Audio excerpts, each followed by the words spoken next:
Joints कैसे create होते हैं या संधि कैसे बनती है, हम इसी के बारे में यहाँ पढ़ेंगे।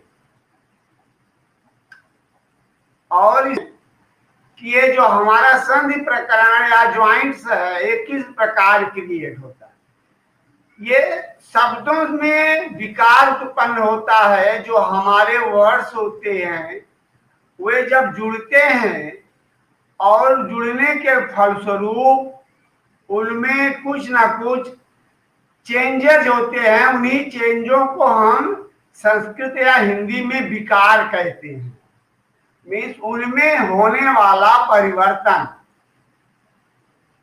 अब ये किस क्रम में होता है कि जब दो वर्ण या दो शब्द आपस में आकर जुड़ जाते हैं और उनके बाद जो हमारे लिखने में, हमारी राइटिंग में और हमारे प्रोनाउंसिएशन में जो चेंजेस होते हैं, सो वे चेंजेस हमारे लिए संधि के रूप में पढ़ने के लिए प्रयोग होते हैं।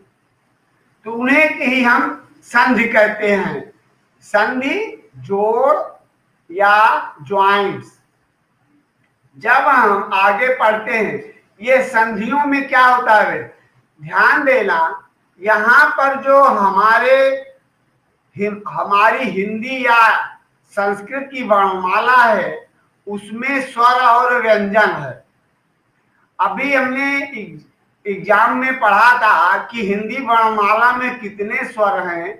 तो याद देना बेटा, छोटा आ से लेकर औ तक कुल 11 स्वर हैं, जिसमें छोटा आ बड़ा आ, छोटी ई बड़ी ई, छोटा ऊ बड़ा ऊ और वी। 7 स्वर यहाँ हो गए। ए आए 2 और ओ आओ 4। कुल हमारे 11 स्वर हैं। इन 11 स्वरों के बाद जो हम लोग अन और अ पढ़ते हैं, हमारे हिंदी और संस्कृत के व्याकरण में अन की बिंदी को अनुस्वार कहा जाता है और अह की बिंदु जो हम लोग पढ़ते हैं उसे विसर्ग कहा जाता है। तो इन अनुस्वार और विसर्गों को संस्कृत में स्वर के रूप में मान्यता या हिंदी में स्वर के रूप में मान्यता नहीं है। हाँ, इनका अलग से महत्व हमें दिखाया जाता है, चाहे वो पढ़ने में हो और चाहे संधियों में हो। और अब देखते हैं, इसी प्रकार जब हम पढ़ते हैं तो संधियों के बारे में पढ़ते हैं कि हमारी संधियां कितने प्रकार की होती हैं। तो जैसे अभी हमने पढ़े कि हमारे संस्कृत के व्याकरण में स्वर होते हैं, तो ये स्वर संधि है। फिर व्यंजन होते हैं, उनके आधार पर व्यंजन संधि है। और विसर्ग होते हैं तो विसर्गों के आधार पर विसर्ग संधि होती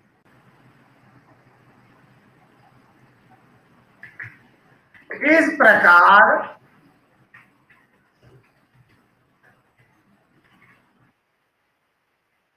ज्वाइंट्स जो संधि यानी इन इंग्लिश इसको हम ज्वाइंट्स कहते हैं बेटा। Means joints in the word. जो हमारे वर्ड्स में ज्वाइंट्स होते, अभी हम पढ़ लेंगे आगे। देखिए, अब ये जो हम स्वर संधि पढ़ रहे हैं, यहाँ पर क्या होता है, यहाँ पर देखो लिखा गया स्वर संधि में स्वरों का स्वरों से मेल। जब हमारे स्वर ही स्वर में मिलते हैं तो वहां पर हम स्वर संधि कहते हैं। और ये स्वर जो हमारे 11 स्वर हैं, हम उनके बारे में पढ़ेंगे। अगला हमारा आता है व्यंजन संधि, जो इन स्वरों के अतिरिक्त हमारे वर्ण हैं। हिंदी वर्णमाला के 5 वर्ग हैं, उन वर्गों के वर्ण होते हैं। और फिर इसके बाद हमारी विसर्ग संधि है, जिसको हम आह की मात्रा के रूप में पढ़ते हैं। अब यहां देखिए, स्वर संधि हम लोगों को यहां पढ़नी है। और जब हमें स्वर संधि पढ़नी है तो इनके बारे में हमें अपने उन 11 स्वरों को ध्यान देना है, जो हमारे 11 स्वर हैं उनके बारे में, राइट। और अब ये 11 स्वर छोटा आ से लेकर औ तक, तो टाइप ऑफ ओवेल जॉइंट्स में स्वर संधियों के भेद में सबसे हम पहले पढ़ते हैं दीर्घ स्वर संधि। दीर्घ स्वर संधि। अब दीर्घ स्वर संधि क्या है? हमने अपने स्वरों में 2 स्वर पढ़ा, एक ह्रस्व पढ़ा है और एक दीर्घ। ह्रस्व हम जिसे हिंदी में लघु स्वर कहते हैं। लघु स्वर यानी कि हम लोगों ने अभी तक पढ़ा है छोटी मात्रा, जैसे छोटा आ, छोटी ई, छोटा ऊ, ये हमारी छोटी मात्राएं हैं। दीर्घ में बड़ा आ, बड़ी ई, बड़ा ऊ। तो कह रहा है कि इस प्रकार हम पढ़ते हैं। ये बेटे प्रत्याहारिक शब्द हैं, अका सवर्ण दीर्घा। इसके लिए तुम्हें और ज्यादा व्याकरण को पढ़ना है, तो अभी हम यहाँ हिंदी वर्णन ही पढ़ लेते हैं। अब यहाँ पर हमें ये ध्यान देना है, हिंदी व्याकरण और संस्कृत व्याकरण में 2 शब्द प्रयोग होता है, आदि और अंत। आदि और अंत। अंत अर्थात हिंदी में पढ़ते हैं पदांत, और दूसरा होता है आदि स्वर। एक अंत स्वर होता है और एक आदि स्वर। तो अब हम यहाँ पढ़ते हैं, 2 शब्द जुड़ते हैं, ह्रस्व अथवा दीर्घ, चाहे वो छोटा आ, बड़ी ई, छोटा ऊ, बड़ा ऊ के साथ अगर क्रमशः ह्रस्व या दीर्घ आए, अगर आ के साथ बड़ा आ या छोटा आ आता है, यहां दोनों लिखा गया है। छोटी ई के साथ छोटी ई या बड़ी ई आती है। छोटा ऊ के साथ छोटा ऊ या बड़ा आता है। तो क्या कह रहा है कि अगर आ में आ मिलेगा तो बड़ा आ, ई में ई मिलेगा तो बड़ी ई, और ऊ में जब ऊ मिलेगा तो बड़ा ऊ हो जाएगा। आज हम अपने स्वर संधि में इसको समझते हैं। चलिए यहां देखो समझाया गया है, छोटा आ, इसको हम कहते हैं पदांत स्वर। इसको हम कहते हैं पदांत स्वर, और ये हमारे दूसरे शब्द का आदि स्वर होता है। आदि स्वर अर्थात ये स्वर हमारा आदि स्वर है। और यहाँ पर हम पदांत पढ़ेंगे, अर्थात अंत का मतलब हमारे इस अंतिम व्यंजन पर का स्वर अधिक। और जब अधिक पढ़ते हैं तो का के साथ हमारे उच्चारण में आ का स्वर आता है, अधिक। जब क पढ़ेंगे तो क के साथ आ का स्वर आता है, और जब आ का स्वर आता है तो यहाँ पर आ का स्वर आया, और ये यहाँ पर आ है, और फिर ये दोनों मिल करके यहाँ का स्वर छोटा आ, यहाँ का स्वर छोटा आ। तो देखिए अधिक तो लिखा गया, अधिक यहाँ तक लिखे, लेकिन ये छोटा आ और यहाँ का छोटा आ दोनों स्वर मिल करके बड़ा आ की मात्रा के रूप में यहाँ अवस्थित हो जाते हैं। और जब अवस्थित हो जाते हैं तो ये बड़ा आ की मात्रा बन जाती है। तो जो अधिक अधिक है 2 बार एक साथ संधि करने पर पढ़ा जाता है अधिकाधिक। इसे पढ़ा जाता है अधिकाधिक, क्योंकि यहाँ जो हमारा पदांत का है, का पर हमारा ये स्वर दीर्घ हो जाता है।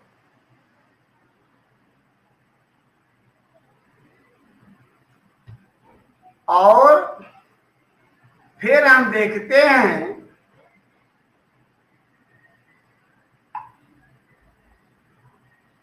अब यहां देखिए, यहां पर दूसरा शब्द हम पढ़ते हैं वेद।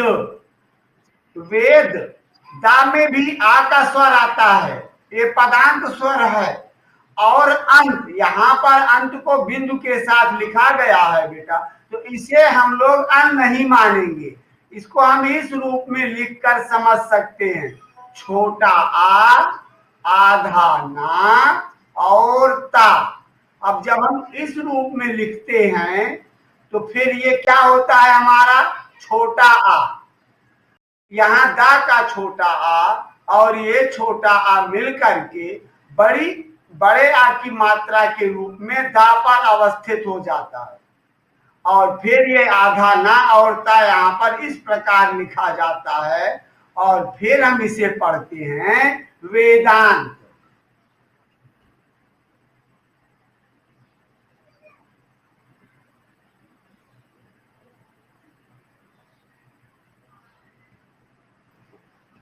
अभी तक हमने इन दो पदों को पढ़ा।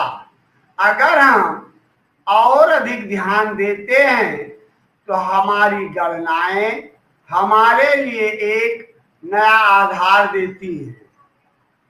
जैसे देखो भी यहाँ अगर हम प्रत्येक स्वर को चेक करें तो यहाँ पर अरा में कौन सी मात्रा होगी स्वर की, छोटा आ की। ये तो हम स्वर पढ़े हैं, अब तो बताना नहीं है। और ये छोटा आ ऑलरेडी है, ये छोटा आ बड़ा आ की मात्रा बनकर रा पर आरोपित हो जाएगा, रा के साथ जुड़ जाएगा। और जब रा के साथ जुड़ जाएगा तो हमें इस रूप में लिखा हुआ दिखेगा, चराचर, चराचर। इस प्रकार हम लोग उन्हें देख लेते हैं।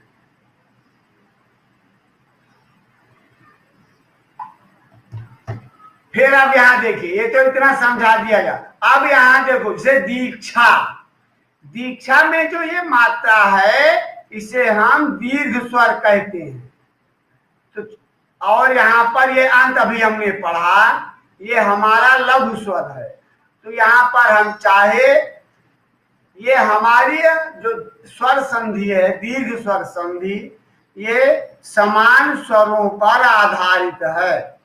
और जब समान स्वरों पर आधारित है तो हम ये पढ़ते हैं कि अगर यहाँ छोटा आ है या यहाँ पर बड़ा आ है, जैसे यहाँ बड़ा आ का स्वर है, यहाँ छोटा आ का स्वर है, तो दोनों मिलकर देखो ये बड़ा आ के स्वर के रूप में हमें प्राप्त होते हैं। और इस प्रकार इनमें हमारी गणनाएं और हमारी लेखन प्रक्रिया स्पष्ट होती है। अब जैसे यहां देखो दया, दया में यहाँ पर बड़ा आ की मात्रा है जिसे हम दीर्घ स्वर कहते हैं, और यहाँ पर भी ये बड़ा आ है। तो ये बड़ा आ इस मात्रा में जाकर समाहित होकर विकार उत्पन्न करता है, और फिर दया और आनंद दोनों को जोड़ने के बाद हमारे पास दयानंद शब्द का निर्माण होता है। तो इस प्रकार ये हमारे स्वर संधि की गणना की जाती है। और हमें यहां पर देखना है स्वर और स्वर, जब दो स्वर हों और वे समान हों, तो चाहे वे लघु हों या ह्रस्व, लघु का अर्थ है छोटा, ह्रस्व का अर्थ भी है छोटा, तो चाहे वो लघु स्वर हो या दीर्घ स्वर हो, लघु में दीर्घ ज्वाइंट हो या दीर्घ में दीर्घ ज्वाइंट हो,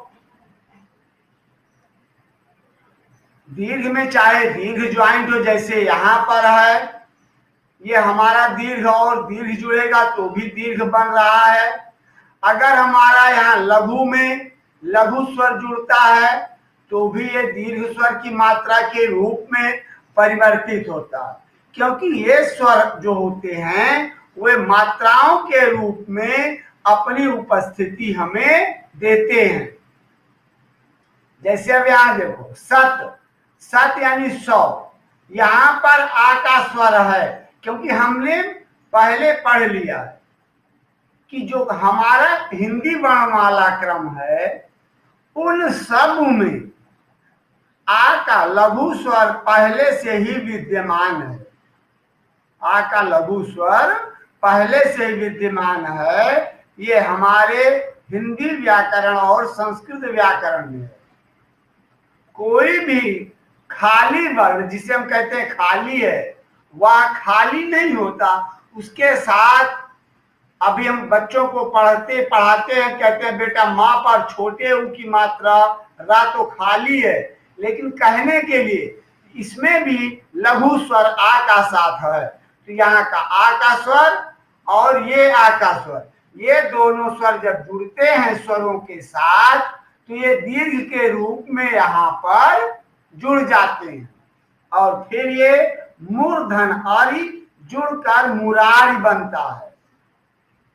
ये हमारे लिए स्वर संधि के दीर्घ स्वर संधि का परिचय है। तो यहाँ पर जब एक समान स्वर मिलकर दीर्घ स्वर का निर्माण करते हैं या दीर्घ स्वर के रूप में जुड़ जाते हैं तो हम उन्हें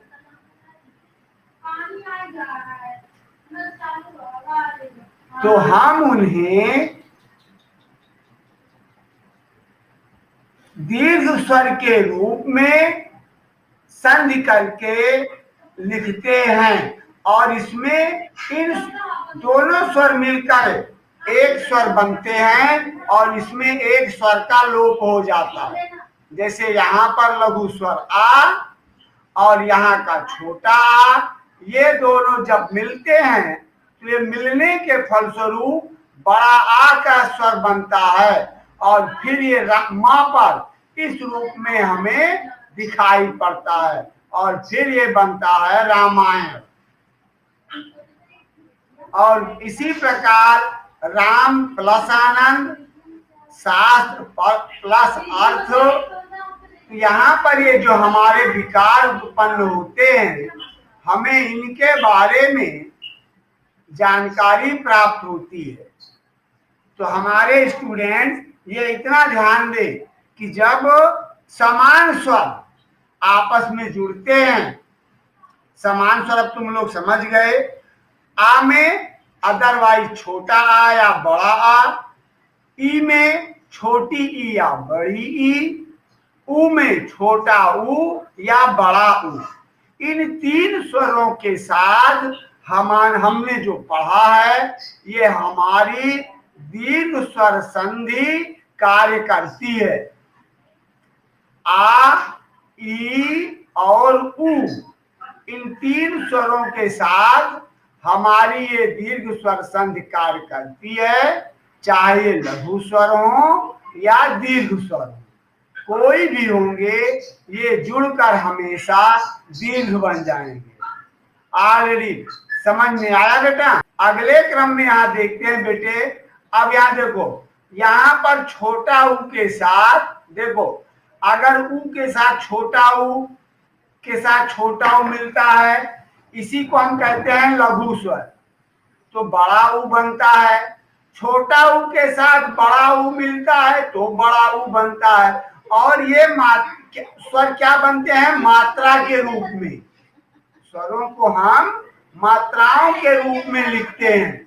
जैसे यहाँ बड़ा ऊ और बड़ा ऊ मिलकर तब भी बड़ा ऊ, बड़ा ऊ के साथ छोटा ऊ मिलकर तब भी बड़ा ऊ ही बनता है। किसी प्रकार से अगर हमारे ये एक समान स्वर आपस में मिलते हैं तो संधि प्रकरण के फलस्वरूप उनमें लघु स्वर और ऐसे स्वर मिलकर दीर्घ बन जाते हैं। जैसे यहाँ देखो गुरु, गुरु में रा पर ये ऊ की मात्रा है और उपदेश में भी ऊ है,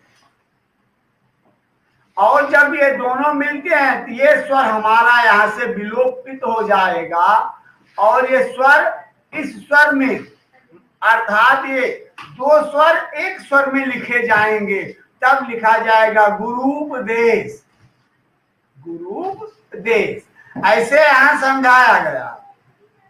भानु, भानु में ना पर ये छोटे ऊ की मात्रा, ये छोटा ऊ का स्वर और ये भी छोटा ऊ का स्वर, और जब ये स्वर जुड़ते हैं तो ये दोनों स्वर जुड़कर दीर्घ बन जाते हैं और फिर हम लिखते हैं भानुदय, भानुदय। तो इस प्रकार हमारे इस व्याकरण के विभाग में जो हमारा संधि प्रकरण है वह शब्दों में दो शब्दों के मेल की प्रक्रिया के फलस्वरूप जो निर्माण होता है हम उसे संधि के रूप में प्रस्तुत करते हैं। अब यहां देखो, तुम लोगों को थोड़ा थोड़ा ध्यान देना है। जैसे सिंधु में ये हमारे छोटे ऊ की मात्रा है, और उर्मी अगर हम पढ़ते हैं, हमारे स्टूडेंट्स को अर्थ पता है उर्मी का अर्थ क्या होता है कि कोई बताएगा? देखो, हिंदी में और संस्कृत में उर्मी का अर्थ होता है लहर, वेव्स। जो हमारी सी वेव्स होती हैं हम उन्हें उर्मी कहते हैं। तो सिंधु में ये और ये छोटा ऊ दोनों मिलकर बड़े ऊ बन गए, और जिसको हम इस मात्रा के रूप में यहाँ देखते हैं, और हमारा ये शब्द नया बन जाता है सिंधुर्मी। और ऐसे हम लोग यहाँ भी देखते हैं लघु के साथ और वधु के साथ। अब हमारा अगला जो स्वर है वो है री। री यानी ऋषि, ये भी स्वर है। जब री में री का जुड़ता है पितृ और रिद्धि,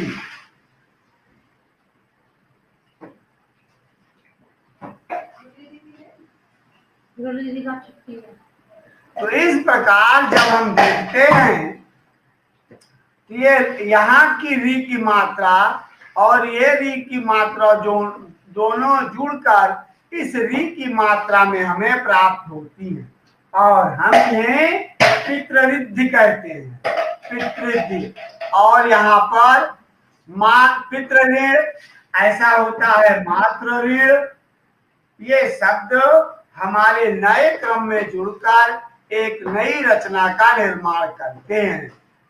तो हम लोग आज जो स्वर संधि पढ़ रहे हैं ये हमारी संधियों के क्रम में दीर्घ स्वर संधि है, जिसमें एक जैसे समान स्वर मिलकर दीर्घ स्वर के रूप में हमें दिखाई पड़ते हैं।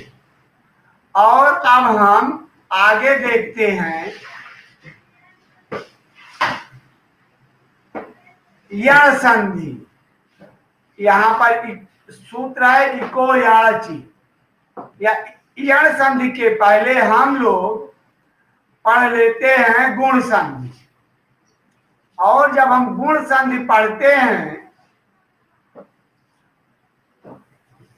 या क्रमानुसार क्रम में पढ़ लेते हैं, यण संधि को पढ़ते हैं। चलिए, तो यहाँ पर बेटे ये जो सूत्र लिखा गया है इको याची, ये सूत्र है, लेकिन ये अभी तुम लोगों को इतना नहीं सामान्य क्रम में देखना है, क्योंकि ये इक और यण ये दोनों संस्कृत व्याकरण में प्रत्याहार कहे जाते हैं।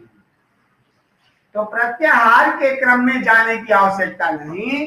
हम यहाँ देखते हैं कि यण संधि क्या है। जब हमारे स्वरों में पदांत ई, उ और री,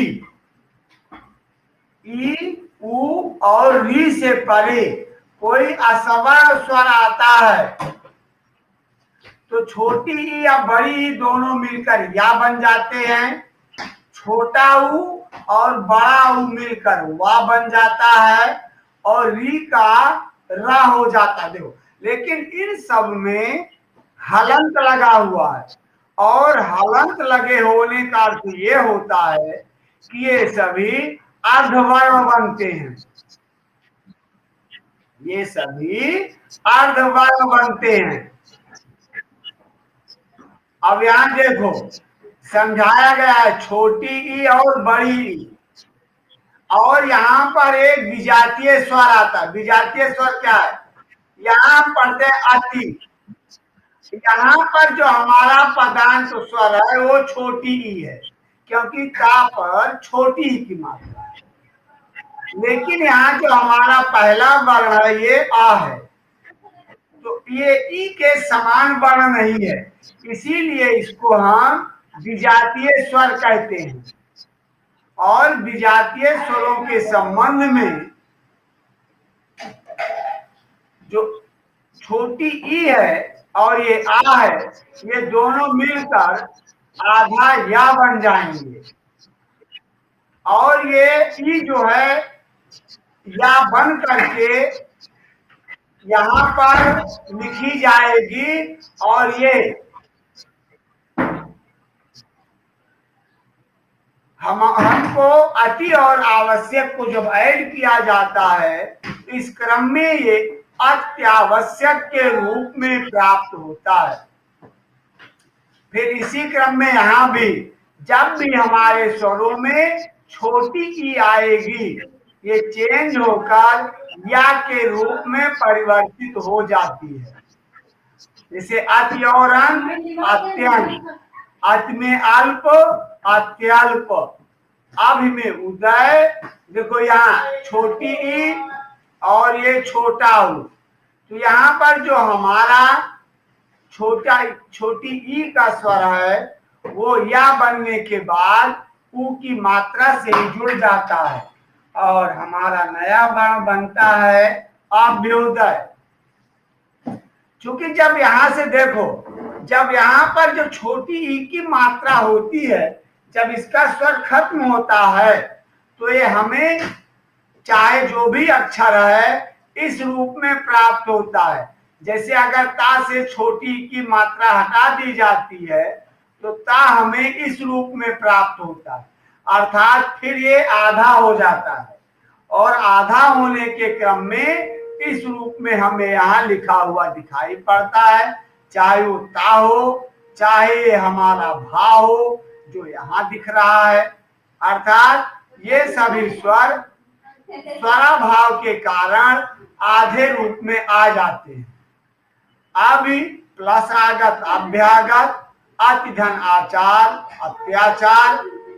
तो हम अपने इन शब्दों को, अपने इन क्रियाकलापों को यहाँ पर पढ़ते हैं और समझते हैं। इसको हम जितना पढ़ेंगे, जितना समझेंगे, उतना ही हमारी समझ में आता है, क्योंकि यहाँ पर कुछ शब्द ही तुम लोगों को संज्ञान के लिए दिए गए हैं।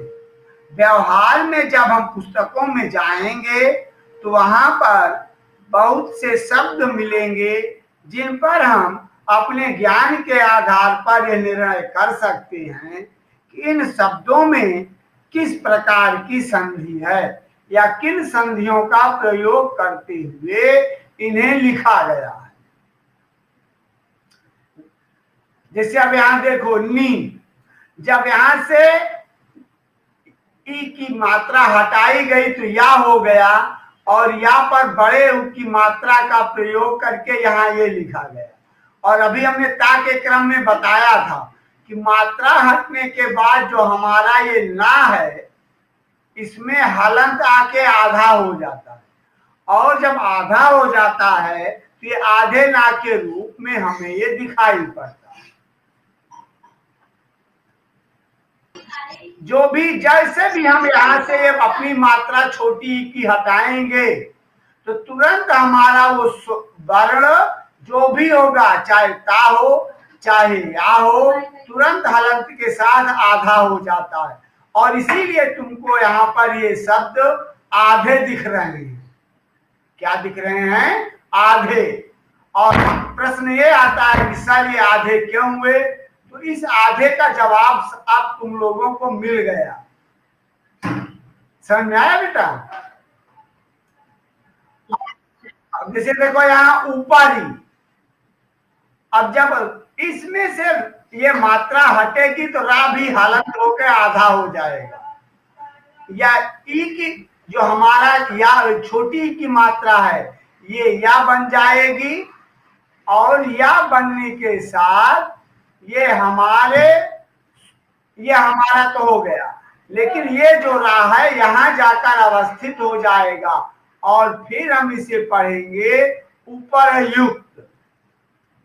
क्या पढ़ेंगे? उपरयुक्त। ये हमारी रचनाएं इस संस्कृत के व्याकरण क्रम में चलती हैं। इसे प्रतिधन आशा, अब यहाँ प्रत्याशा आ गया। हम सभी स्टूडेंट या जो भी हैं इन पर अपना ज्ञान व्यवस्थित कर सकते हैं और भी शब्दों के लिए हम प्रयोग कर सकते हैं। अब यहां देखो, ये छोटा ऊ और बड़ा ऊ के साथ अब यहां अगर विजातीय स्वर आता है तो ये वा बन जाता है। और वही प्रक्रिया है कि जैसे यहां अनु है, जब हम ना से छोटा ऊ हटा देंगे तो ना आधा हो जाएगा और ये ऊ की मात्रा हमारे लिए वा हो जाएगी। और फिर हमें इस क्रम में अनुधन आए और ये हमें प्राप्त होगा अन्वय। और हम लोगों ने अन्वेषण शब्द पढ़ा है। अनुधन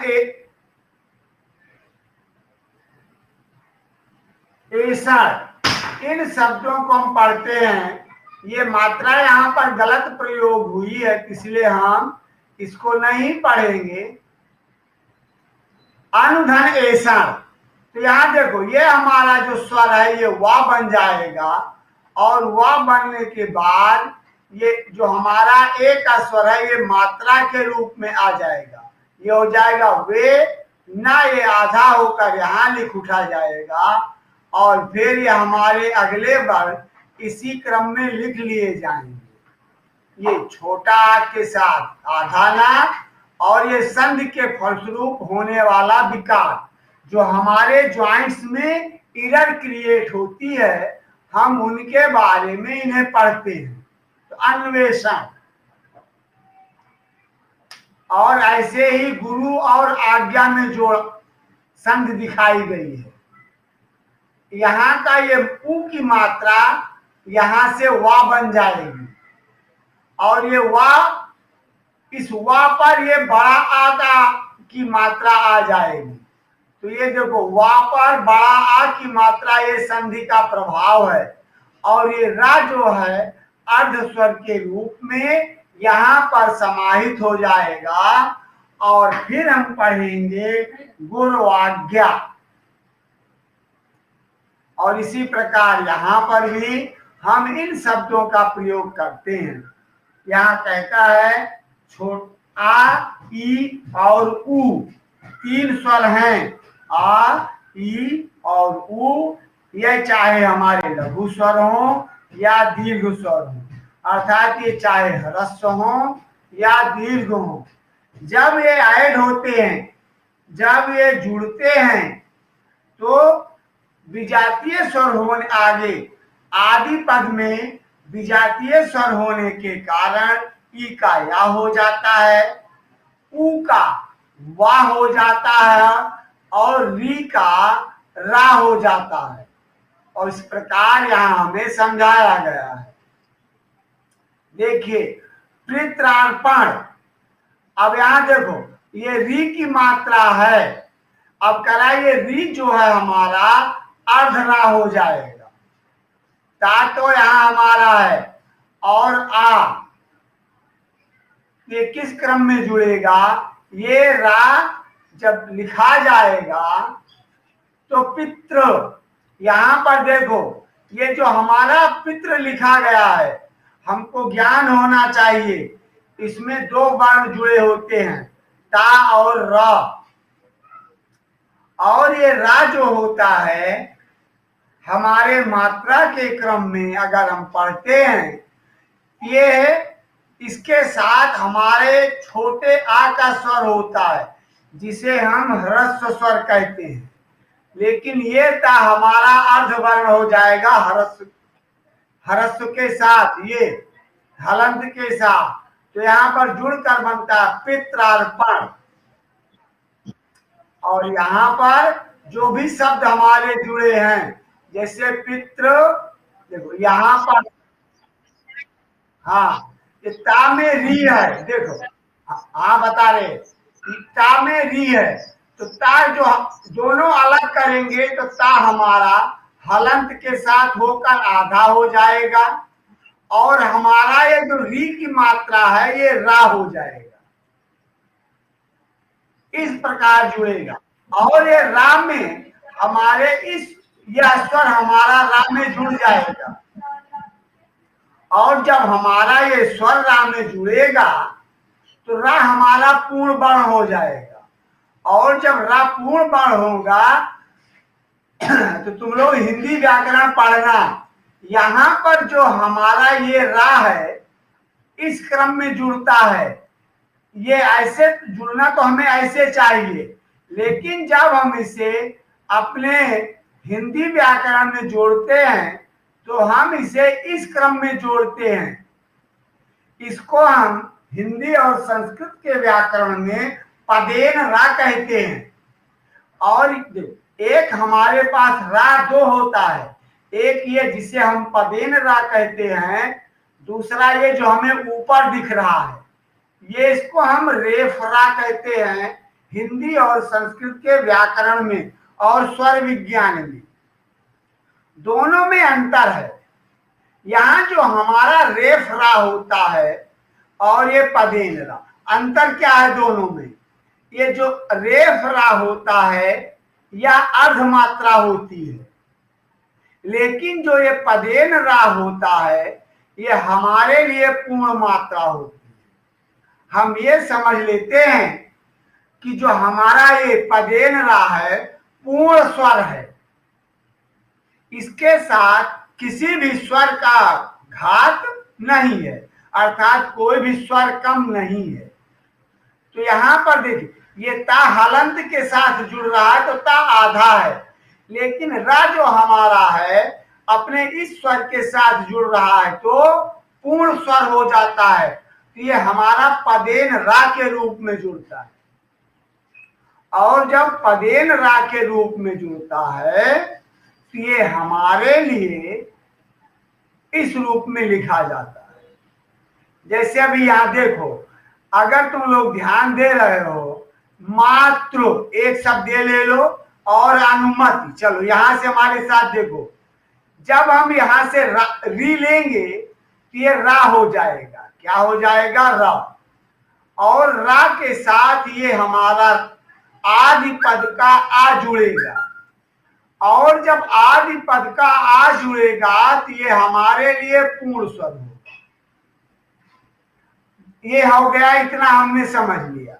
अगले में देखते हैं, लेकिन यहां से जब री की मात्रा निकल गई तो ये जो हमारा ता है ये इस रूप में आ जाता है हलंत के साथ, और ये आधा हो जाता है। और आधा होने के साथ ये ता, अब इस ता तो हम लिखते हैं यहां से ऐसे, लेकिन यहां पर रा लगा करके इस ता को आधा कर देते हैं और वही रूप हमें दिखता है। ये त्रा, ये वाला जो लिखा गया है, या हम लोग जो एक त्रा को इस रूप में लिखते हैं, दोनों समान हैं, दोनों में कोई फर्क नहीं है, केवल लिखने का प्रभाव होता है। उनमें केवल लिखने का प्रभाव होता है कि ये हमारा त्रा इस रूप में लिखा जाता है। ये तो लिखने का ही प्रभाव होता है और दोनों में कोई विभेद नहीं होता है। तो हमें ये जानना चाहिए। सारे पदार्थ हैं जिनके बारे में हमने पढ़ा संधि के क्रम में, ये हमारी जो यण संधि है ये एक स्वर के साथ विजातीय स्वरों का मेल है। स्वरों में आ ई उ ऐसे याद कर सकते हैं। आ ई उ का तात्पर्य लघु और दीर्घ दोनों से है, ह्रस्व और दीर्घ दोनों से है। आ ई उ चाहे और री, चाहे वो छोटी मात्रा हो या बड़ी मात्रा। और अगले पद में हम लोग पढ़ते हैं गुण संधि। आखिर ये गुण संधि क्या है? इसका सूत्र है आदि गुणा। ये शब्द जब जुड़ते हैं तो इनमें एक नई संरचना होती है। जैसे ये हमारा पदांत है। पदांत का अर्थ होता है पहले पद के अंत का स्वर, और ये हमारा आदि स्वर है जो हमारे दूसरे पद का प्रारंभिक स्वर होता है। अब अगर दोनों इस क्रम में जुड़ते हैं तो उनमें परिवर्तन या विकार क्या होता है, चेंजेस क्या होता है? तो हम इसको पढ़ते हैं ए। अगर आ में ई जुड़ता है तो ए हो जाता है। हम इसको एक भाषा में पढ़ सकते हैं आ ई ए, आ ई ए। हम लोग एक सम्मान के साथ किसी को आवाज देते हैं, कहते हैं बंधुवर आइए। तो इसी क्रम में ये हमारी गुण संधि कार्य करती है। अगर आ के साथ ई मिलता है तो ए हो जाता है, लेकिन जब उ के साथ ओ मिलता है, हाँ, अगर आ के साथ उ हो, आ के साथ उ हो तो ओ हो जाता है। और अगर इसी आ और बड़ा आ के साथ री हो तो अर हो जाता है। हमें यहाँ पर ये पढ़ने को मिलेगा। अगर आ ई तो ए, आ उ दैट टाइम ओ, और आ री अर। इन स्वरों को हमें ध्यान देना है और पढ़ना है। अब हमें यहाँ पदांत और देखिए ये हमारे पदांत स्वर हैं जिनको हम पढ़ रहे हैं। ये पदांत हैं, ये आदि स्वर हैं। आदि स्वर हमारे दूसरे वर्ण में होते हैं, पदांत ये पहले में होते हैं। अगर हमारे पहले वर्ण में पदांत आ है और जो योजक है उस जुड़ने में अगर आदि पद में ई है तो वो स्वरों के आधार पर आ ई चेंज होकर ए बन जाते हैं। हम लोगों ने अनेकों शब्द ऐसे पढ़े हैं और इन शब्दों के क्रम में हम पढ़ते हैं आ और ई। देखिए उमा में आ का स्वर, यहाँ पर ई का स्वर, दोनों ये जुड़कर एक नया स्वर बनाते हैं जिसको हम ए कहते हैं। और ये हमारा ए का स्वर इस मात्रा के रूप में प्रभावी होता है, जो हम जिसे हम अपने अध्ययन में आ की मात्रा कहते हैं। तो आ और ई मिलकर ए बन जाता है। अब हम यहाँ पर ये पढ़ते हैं, तो जैसे यहाँ देखो उमा में आ और यहाँ का ई, ये दोनों स्वर मिले तो ये ए की मात्रा के रूप में माँ पर सज्जित हो गए और इस प्रकार हमारा शब्द बन गया उमा में माँ का आ, ई का ई, और दोनों मिलकर हो गए ए, और हमारा शब्द बन गया उमेश। ऐसे ही गण में छोटा आ, यहाँ पर बड़ी ई, दोनों मात्रा बनकर आ गए और लिख उठे गणेश, महेश, रमेश। ऐसे शब्द हैं जो हमारी इस गुण संधि के आधार पर आधारित हैं, गुण संधि के आधार पर आधारित हैं। गण धन ईसा गणेश, जैसे गज। अब हम लोग यहाँ जानते हैं जा में आ का स्वर है, जा में आ का स्वर है और यहाँ पर ये हमारा ई का स्वर है। जब ये दोनों स्वर मिलेंगे तो यहाँ पर ए के रूप में आएंगे, और जब ए के रूप में आते हैं तो ये जा करके दोनों स्वर जा पर सज्जित होते हैं और फिर लिखा जाता है गजेंद्र। और ऐसे ही मृगेंद्र, परमेश्वर में आई ए परमेश्वर, और फिर यहाँ महाधन इंद्र महेंद्र। अब यहाँ आ के बाद ई के बाद ऊ का प्रयोग बताया गया है। करा अगर आ में ऊ मिलता है तो यहाँ पर हमारी दूसरी गणना है। आ में ऊ मिलता है तो हमने इसके पहले पढ़ा वो ओ हो जाता है। ओ का अर्थ है ओ का स्वर। इस क्रम में जो हम लोग पढ़ते हैं ये हमारे ओ की मात्रा के क्रम में लिखा जाता है। तो ये बड़ा ऊ और यहाँ का छोटा आ दोनों मिलकर ला पर ओ की मात्रा के रूप में अपनी असर देते हैं, और फिर ये हमारा तथ्य बनता है जलोर्मी। और यहाँ देखो महाधन उदय, आ यहाँ हमें मात्रा दिख रही है, यहाँ की मात्रा भी दिख रही है। संधि के फलस्वरूप ये दोनों मात्राएं विलुप्त होकर एक मात्रा बनेंगी जिसे हम ओ की मात्रा कहेंगे, और हमारा नया शब्द बन जाएगा महोदय। क्या बनेगा? महोदय। और यहाँ भी ऐसे ही बड़ा आ की मात्रा, छोटा ऊ की मात्रा, दोनों ये मात्राएं स्वर जिनको हम स्वर कहते हैं, ये स्वर एकत्रित होंगे, जुड़ जाएंगे, और जुड़ने के फलस्वरूप ये एक नया स्वर देते हैं जो ओ कहा जाता है। तो आ उ ओ, तो महोत्सव, इस क्रम में हम लोग इसे पढ़ते हैं। आई ए, इस क्रम में हम लोगों ने पढ़ा। अब आ के साथ हम ऊ को पढ़ते हैं। अभी हमने पढ़ा जो ओ हो जाता है। इस प्रकार हम लोगों ने अपनी इस गणना को पढ़ा है और अपनी इस गणना को ध्यान दिया है।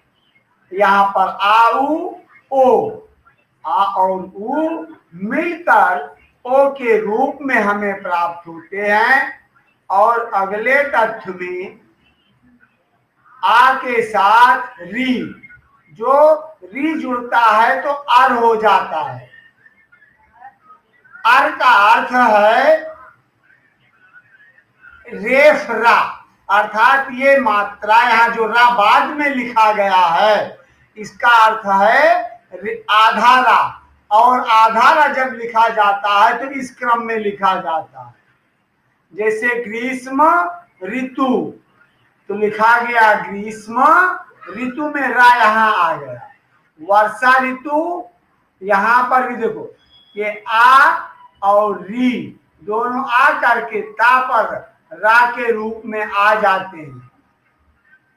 देव में ऋषि देवर्षि, महा में ऋषि महर्षि, और ब्रह्म में ऋषि ब्रह्मर्षि। अब ब्रह्मर्षि में यहाँ पर छोटा आ का स्वर है, ये री है, दोनों अर हो जाएंगे। ये अर जो लिखा गया है, देखो यहाँ पर हमें ये समझाया गया है कि ये जो रा के नीचे हलंत लगा है ये रा अर्धवर्ण के रूप में लिखा जाएगा, और जब ये अर्धवर्ण के रूप में लिखा जाएगा